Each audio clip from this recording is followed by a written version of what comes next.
दीपं ज्योति परं ज्योति दीपं ज्योति जनार्दन दीपो हरतु मे पापम्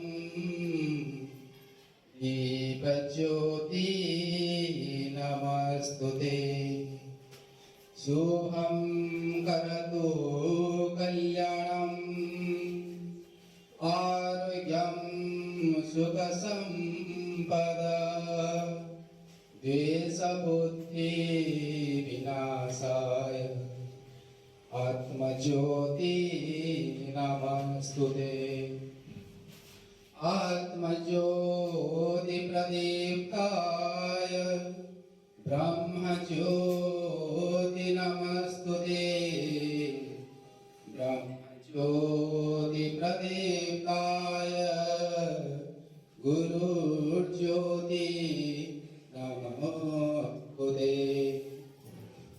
वक्रतुण्ड महाकाय सूर्यकोटि समप्रभ निर्विघ्नं कुरु मे देव सर्वकार्येषु सर्वदा।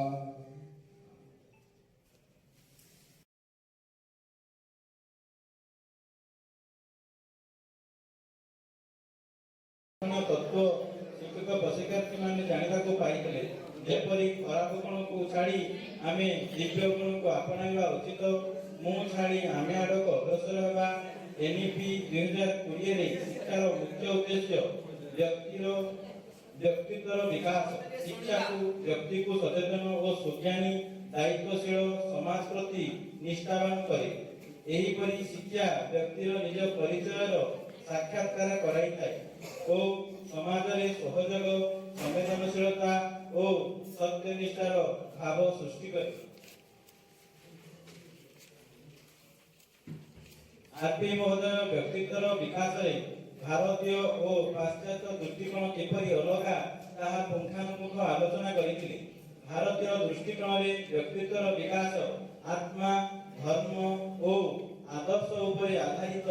यह केवल शारीरिक और मानसिक विकास नुहे बरं आत्मिक और नैतिक समन्वय को गुरुत्व दिए।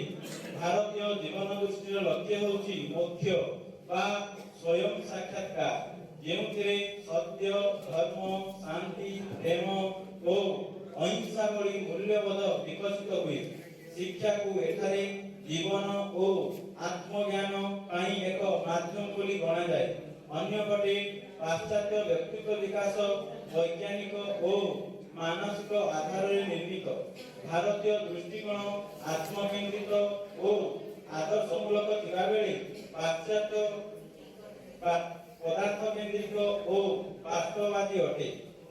तत्परे आरपी महोदय 5 कोशात्मक विकास क्रम और प्रक्रिया गुड़ी आलोचना माध्यम बुझाई।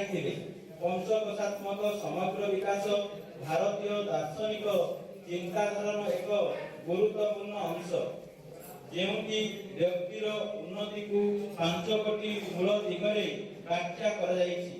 अन्नमय कोश जहाँकि दैहिक स्तर, प्राणमय कोश जहाँकि जीवन शक्ति और सुस्थता को बुझाए, मनोमय कोश भावना और मानसिक क्षमता को बुझाए, विज्ञानमय कोश बुद्धि ज्ञान और चिंतन क्षमता एवं आनंदमय कोश आत्मिक शांति और आनंद।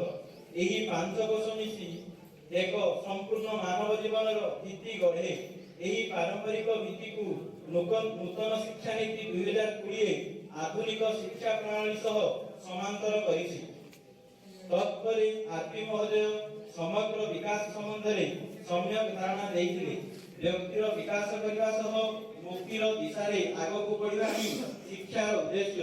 मुक्ति पर्यंत पहुंचीबार सप्त गर्भ हेला व्यक्ति परिवार समाज राष्ट्र विश्व सृष्टि परमेष्टि।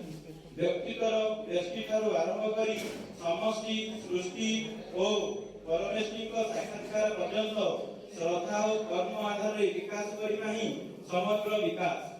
ଆର୍ପି ମଧ୍ୟ ପ୍ରଥମ ଅଧିବେଶନକୁ ଏକ ଶିକ୍ଷଣୀୟ ଗପ ମାଧ୍ୟମରେ ପରିସମାପ୍ତି କରିଥିଲେ। ଦ୍ୱିତୀୟ ଅଧିବେଶନକୁ ଆର୍ପି ସତ୍ୟାନନ୍ଦ କହଁର ଏକ ସୁନ୍ଦର ସକ୍ରିୟାତ୍ମକ କାର୍ଯ୍ୟପୂର୍ବକ 5ଟି ପ୍ରଶ୍ନ ଉତ୍ଥାପନ କରିଥିଲେ। ଏହି 5ଟି ପ୍ରଶ୍ନ ମାଧ୍ୟମରେ ଶିକ୍ଷକ ଶିକ୍ଷାର୍ଥୀମାନେ ଭାରତକୁ ଜାଣିବାକୁ ହେଲେ ଭାରତୀୟ ଜ୍ଞାନ ପରମ୍ପରାକୁ ଜାଣିବାକୁ ଓ ବୁଝିବାକୁ ହେବ ବୋଲି ହୃଦୟଙ୍ଗମ କରିଥିଲେ। ତତ୍ପରେ ଆର୍ପି ମହୋଦୟ ତଥ୍ୟପତ୍ର ମାଧ୍ୟମରେ ଭାରତ ଗୋଟିଏ ସନାତନ ରାଷ୍ଟ୍ର, ଭାରତବର୍ଷର ନାମକରଣ କିପରି ହେଲା ସମ୍ୟକ ଧାରଣା ଦେଇଥିଲେ। ଆର୍ପି ମହୋଦୟ ଭାରତୀୟ ଜୀବନଶୈଳୀ ପ୍ରସଙ୍ଗ ଉତ୍ଥାପନ କରି ସ୍ୱାମୀ ବିବେକାନନ୍ଦଙ୍କ ମତକୁ ଉପସ୍ଥାପନ କରିଥିଲେ। ପ୍ରତ୍ୟେକ ରାଷ୍ଟ୍ରର ଆତ୍ମା ଭିନ୍ନ ଏବଂ ଭାରତର ଆତ୍ମା ହେଉଛି ଅଧ୍ୟାତ୍ମ। ଅଧ୍ୟାତ୍ମ ପ୍ରେରିତ ଧର୍ମ, କର୍ତ୍ତବ୍ୟ ଓ ପାରସ୍ପରିକତା।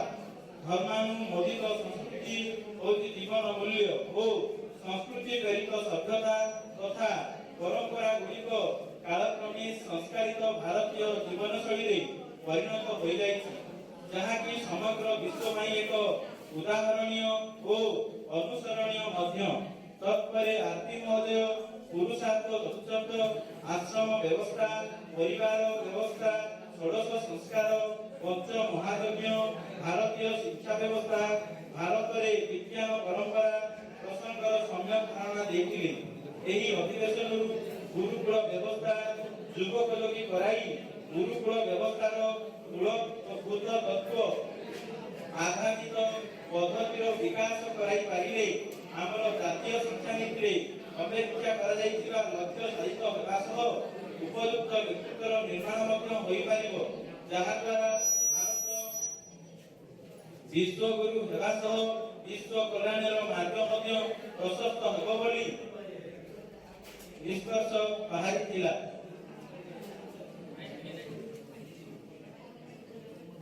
ତୃତୀୟ ଅଧିବେଶନରେ ଆର୍ପି ସରୋଜ କୁମାର ପ୍ରଧାନ ମହୋଦୟ ଦକ୍ଷତା ଭିତ୍ତିକ ଶିକ୍ଷଣ ଓ ଆକଳନ ପ୍ରସଙ୍ଗ ଉତ୍ଥାପନ କରି ଆଲୋଚନା ମାଧ୍ୟମରେ ପାଠ୍ୟକ୍ରମ ଲକ୍ଷ୍ୟ, ଦକ୍ଷତା ଓ ଶିକ୍ଷଣ ଫଳାଫଳ ମଧ୍ୟରେ ସମ୍ପର୍କ ଉପସ୍ଥାପନ କରିଥିଲେ। ଆର୍ପି ମହୋଦୟ ଅଂଶଗ୍ରହଣକାରୀମାନଙ୍କୁ ପରିସ୍ଥିତି ଫର୍ଦ୍ଦ କମ୍ପ୍ୟୁଟର ସ୍କ୍ୟାନରରେ ଦେଖାଇ ଆଲୋଚନା କରାଇଥିଲେ। କେଉଁ ପରିସ୍ଥିତିରେ ପିଲାର ଦକ୍ଷତା ହାସଲ ହେବାର ସୁଯୋଗ ରହିଛି ଓ କିପରି। ଆର୍ପି ମହୋଦୟ ଉକ୍ତ ପ୍ରସଙ୍ଗର ସଂକ୍ଷେପଣ କରାଇଥିଲେ। ଦକ୍ଷତା ଏହା ଶିକ୍ଷାର୍ଥୀଙ୍କ ଦ୍ୱାରା ହାସଲ ଯୋଗ୍ୟ। ଦକ୍ଷତା ହାସଲ ହେଲା କି ନାହିଁ ଆକଳନ କରି ଜାଣିହେବ, ଏହା ମଧ୍ୟ ପର୍ଯ୍ୟବେକ୍ଷଣ ଯୋଗ୍ୟ। ଶିକ୍ଷାର୍ଥୀଙ୍କ କାର୍ଯ୍ୟକଳାପ ଓ ସ୍ୱଭାବରୁ ଏହା ହାସଲ ହେଲା କି ନାହିଁ ଜାଣିହେବ। ଶେଷରେ ଆର୍ପି ମହୋଦୟ ପାଠ୍ୟକ୍ରମ ଲକ୍ଷ୍ୟ, ଦକ୍ଷତା ଓ ଶିକ୍ଷଣ ଫଳାଫଳର ଉଦାହରଣ ନେଇ ଅଧିବେଶନକୁ ଶେଷ କରିଥିଲେ। ଚତୁର୍ଥ ଅଧିବେଶନକୁ ଆର୍ପି ମହୋଦୟ ସତ୍ୟାନନ୍ଦ କହଁର ମୌଳିକ ପର୍ଯ୍ୟାୟର ଶିକ୍ଷଣ ଉତ୍ଥାପନ କରିଥିଲେ।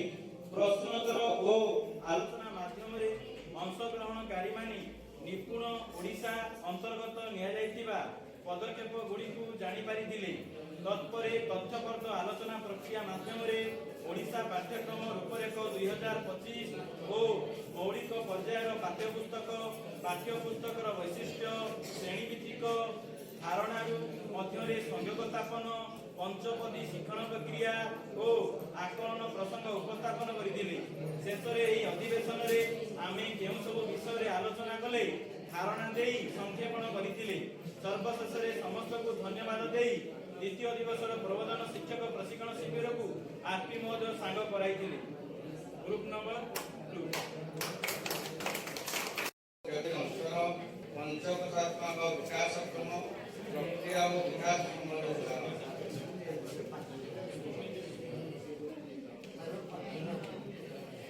ପାରିବାରିକ, ସାମାଜିକ, ରାଷ୍ଟ୍ରୀୟ ଓ ବୌଦ୍ଧିକ ବିକାଶ, ମନୁଷ୍ୟ ଜଗତ, ମନୁଷ୍ୟ ଭିନ୍ନ, ପ୍ରାଣୀ ଜଗତ ଓ ଉଦ୍ଭିଦ ଜଗତ ଓ ଭୌତିକ ଜଗତ ମଧ୍ୟରେ ସମ୍ବାଦ, ପରମାତ୍ମାଙ୍କ ଅଭିବ୍ୟକ୍ତ ଚରାଚର ସୃଷ୍ଟି ସହିତ ଆତ୍ମୀୟତା, ପାଠ୍ୟକ୍ରମ ଲକ୍ଷ୍ୟ, ଦକ୍ଷତା ଓ ଶିକ୍ଷଣ ଫଳାଫଳ ମଧ୍ୟରେ ସମ୍ବନ୍ଧ, ଦକ୍ଷତା ଭିତ୍ତିକ ଶିକ୍ଷଣର ଅର୍ଥ ଓ ଗୁରୁତ୍ୱ, ପଞ୍ଚପଦୀ ଶିକ୍ଷଣ ପ୍ରକ୍ରିୟାର ସୋପାନ, ଦକ୍ଷତା ହାସଲ ପାଇଁ ପାଠ୍ୟପୁସ୍ତକରେ ଥିବା ଉପାଦାନ ଚିହ୍ନଟ, ଦକ୍ଷତା ଭିତ୍ତିକ ଆକଳନର ଉପାୟ FLN ଦକ୍ଷତା ହାସଲ ପାଇଁ ଓଡ଼ିଶାର ସରକାରଙ୍କ ଦ୍ୱାରା ନିଆଯାଇଥିବା ପଦକ୍ଷେପ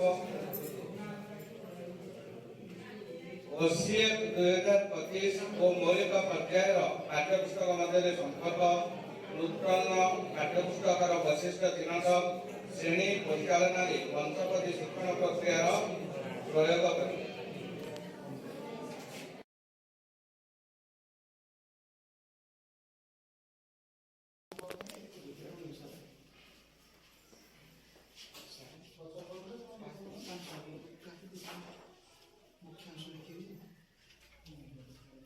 One day,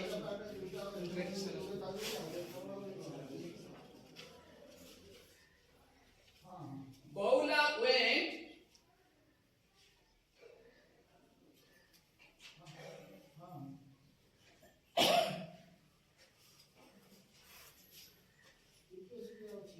inside the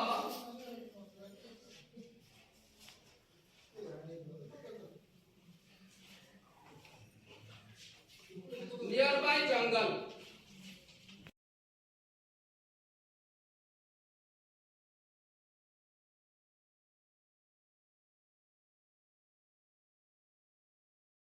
It's a part of life. Manifesting them with a smile is the art of life.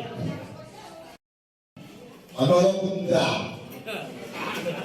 걸어저런다 어피스 문바이로 받더라 하여름이라면서 꽃갈 아비서로 뒀다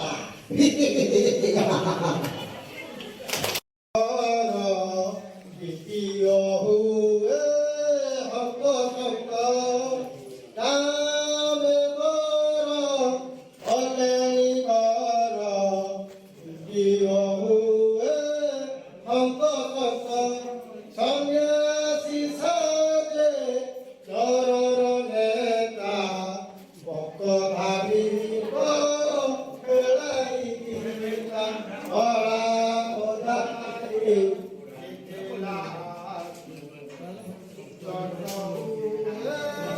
한국한국 원나치사대 걸어내다 먹고 다니고 흘라이기다 어라보다리 기필라니 섰던 후에 한국한국 지켜들어차리 가비야 번호 শিবের জগন্নাথ পাপি কারে সে অন্তল পেট প্রিয় বাবু পুরা লম্পন অতর বড়ি এলে শিক্ষক পিলা বুলই হই পুগ অন্তরিতরে সরশঙ্কর